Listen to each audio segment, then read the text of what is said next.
Halo pemirsa, selamat pagi. Hari ini saya akan melaksanakan salah satu tugas praktik bahasa Indonesia, yang mana tugas praktik ini adalah mewawancarai salah seorang dari penyuluh agama Islam Kecamatan Kundur, Kabupaten Karimun. Dan saya akan ditemani oleh dua orang teman. Langsung saja ke lokasinya. Assalamualaikum warahmatullahi wabarakatuh. Selamat pagi. Perkenalkan, nama saya Muhammad Azmi Aulian. Saya di sini akan mewawancarai salah seorang dari penyuluh agama Kabupaten Karimun, yakni Ustadz Arif Ahmad Nasution. Ya, di sini saya bersama teman-teman, yakni Rizky Ariful Fikri sebagai jurnalis dan Muhammad Mulyansa sebagai kameramen. Kami berasal dari Madrasah Aliyah Negeri Karimun, akan mewawancarai Ustadz Arif mengenai pernikahan dini di Kecamatan Kundur. Oke. Izin Bapak, kami ingin menanyakan tentang pernikahan dini. Apa yang Bapak ketahui tentang pernikahan dini, Pak? Ya, baik. Bismillahirrahmanirrahim. Assalamualaikum warahmatullahi wabarakatuh. Waalaikumsalam warahmatullahi wabarakatuh. Sebelumnya perkenalkan, nama saya Arif Ahmad Nasution, SPDI. Saya penyuluh agama Islam untuk di Kecamatan Kundur, wilayah kerennya Kecamatan Kundur, Kabupaten Karimun.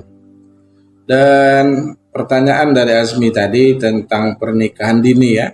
Pernikahan dini, kalau menurut undang-undang, pernikahan dini itu berarti pernikahan yang dilakukan di bawah minimal 19 tahun untuk pria dan wanita. 19 tahun itu udah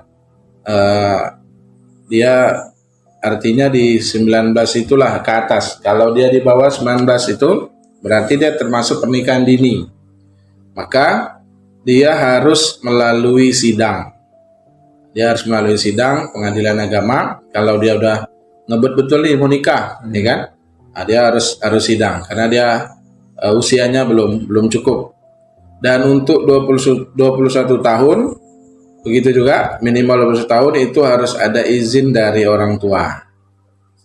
Menyatakan secara tertulis bahwa benar anak yang bawa ini bernama Fulan bin Fulan, saya orang tuanya benar mengizinkan Fulan bin Fulan untuk menikah. Jadi itu. Oke Pak, apa penyebab pernikahan dini ini Pak? Ya, pernikahan dini ini kalau kita lihat sebabnya salah satunya mungkin karena dasar kalau dibilang cinta belum pas juga ya anak sekolah kan. Karena 19 tahun itu kan dia berarti baru tamat SLTA sederajat. Kan macam Azmi berapa usianya? Saya baru 17 Pak. 17. Fikri? 17. Berarti tamat nanti 18 ya. Iya. Atau 17 lah, taruh 17. Artinya kalau menyambung kuliah 19 tahun itu berarti baru semester 4. Ya kan? Artinya masih pelajar. Nah, jadi dampak pernikahan dini ini kalau kita lihat di masyarakat kita itu terjadi ya karena ya maaf cakap mungkin ada kesalahan, ya kan? Apakah itu faktor hamil luar nikah atau faktor broken home sehingga dia tidak nyaman lagi untuk sama orang tuanya sehingga dia menikah walaupun usianya belum sampai, ya kan? Dia memaksakan untuk menikah atau yang tadi yang saya sampaikan tadi ada faktor hamil di luar nikah. Alhamdulillah.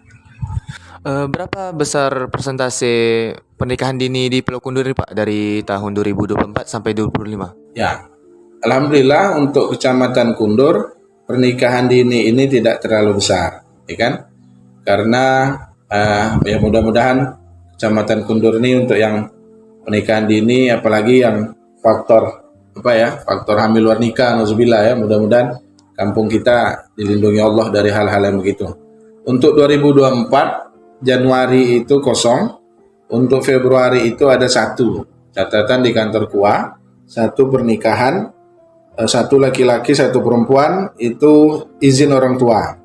Lalu di bulan Maret itu satu laki-laki dan satu perempuan, lalu di April itu satu laki-laki dan satu perempuan yang dibawa sidang, yang harus sidang, ya kan? Harus sidang, dia harus sidang pengadilan agama. Ya kenapa sidang? Itu kita nggak usah lah ya, itu off the record ya kan, nanti malu nanti. Mei itu kosong, bulan Juni kosong, bulan Juli itu laki-laki 1, perempuan 3, untuk Agustus 1 laki-laki 5 perempuan, September 2 laki-laki perempuannya 3, Oktober 3 laki-laki 2 perempuan, November laki-laki 1 perempuan 3, Desember laki-laki 2 perempuan 2. Artinya presentasinya juga tidak besar. Ya kalau kita lihat kundur ini, kalau catatan pernikahan 1 bulan itu bisa sampai sekitar 40 atau 50 pasang yang menikah.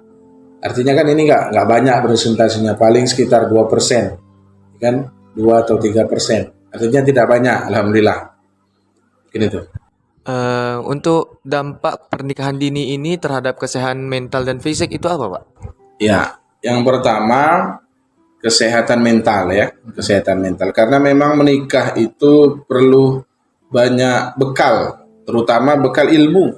Ya, jadi tidak bisa sembarangan, oh Pak, umur saya udah sekian, udah gitu saya udah bekerja, saya mau menikah, tak bisa juga karena harus ada ilmunya. Ya harus dibekali dengan ilmu. Makanya di kantor urusan agama, khususnya Kecamatan Kundur, kita ada namanya BINWIN, bimbingan perkawinan untuk calon pengantin.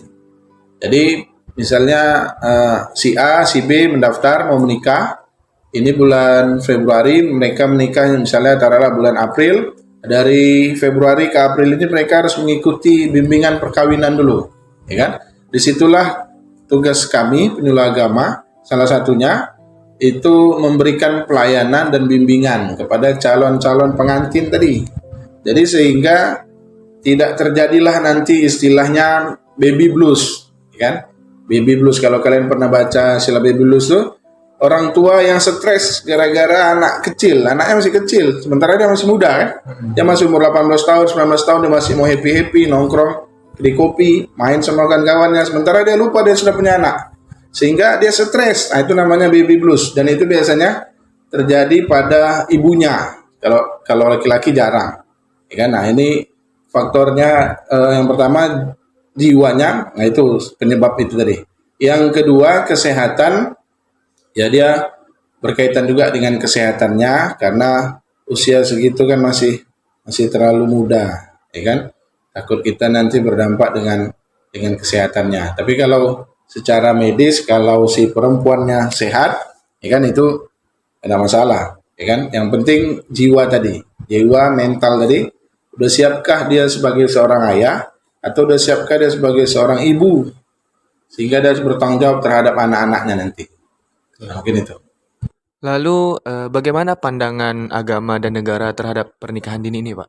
Ya, pandangan agama kalau terkait dengan pernikahan dini ini, kalau misalnya pernikahan itu terjadi karena memang ya cinta lah, kita bilang cinta, karena memang si A si B memang cinta nih, dan gitu karena mereka belum cukup usia sehingga dengan menikah, nah, maka itu kita berikan masukan untuk menunggu lah ya.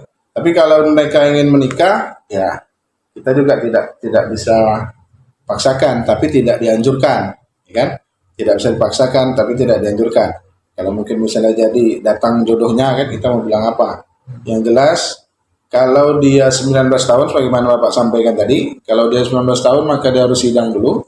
Kalau dia 21 tahun, maka dia harus izin dari orang tua dulu untuk melakukan pernikahan. Nah, kalau pandangan negara, ya selama pernikahan itu dilakukan secara sah, ya, dan tercatat di kantor urusan agama, maka negara menganggapnya itu sah, dan jadi tidak ada masalah. Dan kalau untuk yang hamil luar nikah tadi, ya mau nggak mau karena memang pernikahan itu kesalahan itu sudah terjadi, maka anak ini dia harus paling tidak harus dia dilahirkan dulu anaknya, baru nanti dilakukan, ya kan? Nah, tapi itu jarang lah, mudah-mudahan tidak ada lah di Kundur ini ya. Karena kemarin itu faktor itu terjadi waktu corona membengkak ya. Tapi untuk Kundur ini nggak terlalu banyak. Daerah lain ya. Mungkin itu. Jadi bagaimana respon atau tanggapan Bapak terhadap pernikahan dini ini, Pak? Ya. tanggapan saya untuk pernikahan dini ini ya untuk terutama untuk seusia kalian lah ya, seusia kalian masih pelajar, ya paling tidak selesaikan dulu tugas sebagai seorang pelajar, yaitu belajar. Ya, belajar, menuntut ilmu dulu, kita belajar dulu. Selain untuk memantaskan kita sebagai orang tua, udah pantas belum? Ya kan, saya udah pantas belum jadi seorang ayah nih? Saya udah pantas belum sudah jadi seorang ibu? Jadi kita belajar dulu, baik itu mungkin selesaikan sederajat, kalau mau kuliah ya kuliah dulu, sambil kita belajar juga kan, belajar bagaimana mengarungi hidup, ya kan? Karena ilmu rumah tangga ini nggak ada di bangku sekolah, bangku sekolah nggak ada. Paling yang di sekolah itu dibahas tentang fikihnya pernikahan, dan tapi untuk macam mana istri harus paham dengan suami itu nggak ada, ilmunya nggak ada di kelas tuh. Ya kan, macam mana seorang istri melayani suaminya lahir dan batin, bagaimana suami bisa mencari nafkah, nah, itu kan nggak ada ilmu di kelas tuh nggak ada. Kan hanya makanya harus kita berikan pandangan kepada anak-anak khususnya seusia kalian bahwa pentingnya bekal untuk pernikahan itu ya. Jadi pernikahan dini ini sebenarnya tidak dianjurkan. Makanya negara membuat batas usia. Nah, mungkin itu tanggapan Bapak. Oke. Terima kasih Bapak sudah menjadi narasumber bagi kami. Nah, itu dia wawancara kami tentang pernikahan dini di Kecamatan Kundur. Sekian dari kami, billahi taufiq wal hidayah. Wassalamualaikum warahmatullahi wabarakatuh. Waalaikumsalam warahmatullahi wabarakatuh. Nah, itu dia pembahasan tentang pernikahan dini. Jadi, pentingnya peran semua pihak, termasuk keluarga, sekolah, masyarakat, dan pemerintah dalam memberikan pendidikan dan pemahaman tentang dampak negatif pernikahan dini.